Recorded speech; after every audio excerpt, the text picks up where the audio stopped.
Can we get In God We Trust off the money?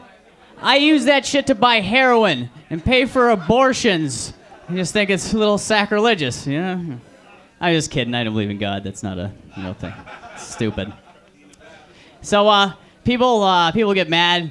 Stupid people will be like, oh yeah, gays can't adopt kids. They're gonna turn that kid gay, which is just a bad argument logically. You know, like making a baby. I don't know if you know this. The most heterosexual thing you can do in the entire world is making a baby. You get a vagina, you get a penis,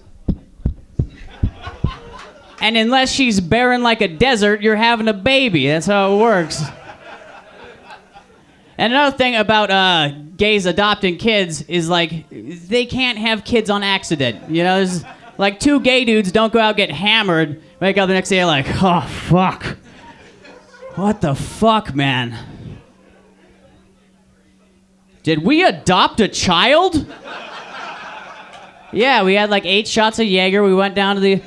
What the can we undo this? Yeah, they said no takesy-backsies, so, I don't think it's gonna work out. Said they'll deliver it in 9 months. Oh, we got a kid now. Like, if that's how you became gay, if you were turned gay, like by your parents or whatever, there would, like by that logic, at some point in history, there's like a gay Dracula. You know, like, he's like, I want to suck your dick. I just like to do that part. It's really stupid, but I really enjoy it. I'm pretty sure every dude in here has had this conversation with their friends. You know, they're like, hey man, how much money would it cost for you to suck a dick? You know? And like everybody usually levels out at $1 million because that's just fiscally responsible. Nobody's gonna fault you for sucking a dick for $1 million. Like not even the Pope. Be like, man, if I didn't have all this Pope money, I think I would suck that $1 million dick.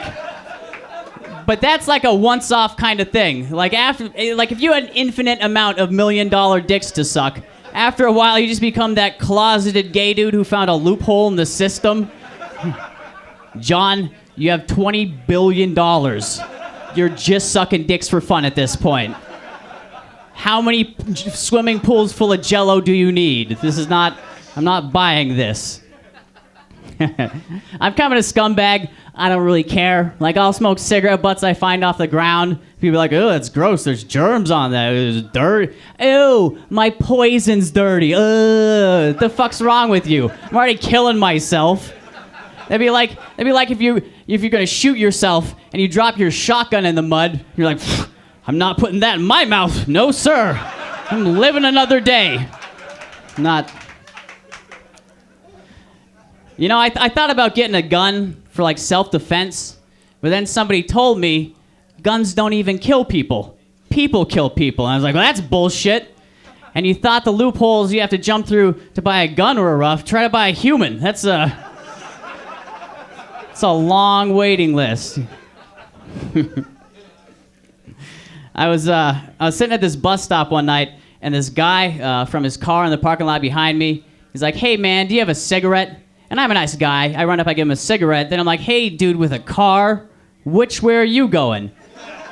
He's like, that way. I'm like, fucking fantastic. Same way I'm going, hey, man, can I get a ride home? Without missing a beat, he goes, sure, if I can suck your dick. And this confused me, right? I'm like, what, so I'm driving? Or... Because in zero of my fucked up sex fantasies has the driver of the car ever blown me. Never even occurred to me. That's just unsafe, you know? Like, you're gonna die like that. It's an accident. That's an accident waiting to happen. And part of me is like, Zach, you have dignity. Just go wait for your bus. Even larger part of me is like, you don't have any dignity. That's like 2 extra hours of sleep you can get. Even larger part of me was like, Zach, this is hilarious. You have to let this man blow you, right? And you don't want to get caught taking the bus. That's just embarrassing, right? So we're driving down the road, right? And like halfway to the destination, he pulls off in this alley. And I could have got out then, but I'm taking the same bus either way. I'm fucked either way, you know? So fucked one way, blown the other. And one of those has net me 2 extra hours of sleep. And then it becomes very real to me. I'm about to get a blowjob from a fat, bald Mexican dude. Looks like he has a stack of hot dogs glued to the back of his neck, you know?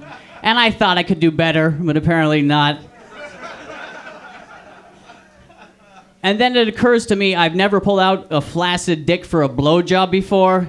Just seems kind of rude, right? So I'm doing mental exercises, you know, tits and ass, tits and ass. It's working. I got like a half chub going, but like as soon as I pull it out, like as soon as it touches his hand, it's like a vampire to sunlight. It's like pouring salt on a slug. My dick's collapsing in on itself like a dying star. And that's how I know I'm not gay. Like most of you people just figure you're not gay. I have field tested this theory. I've done the research in this. All right, guys, I'm going to get off on that. You guys have a good night.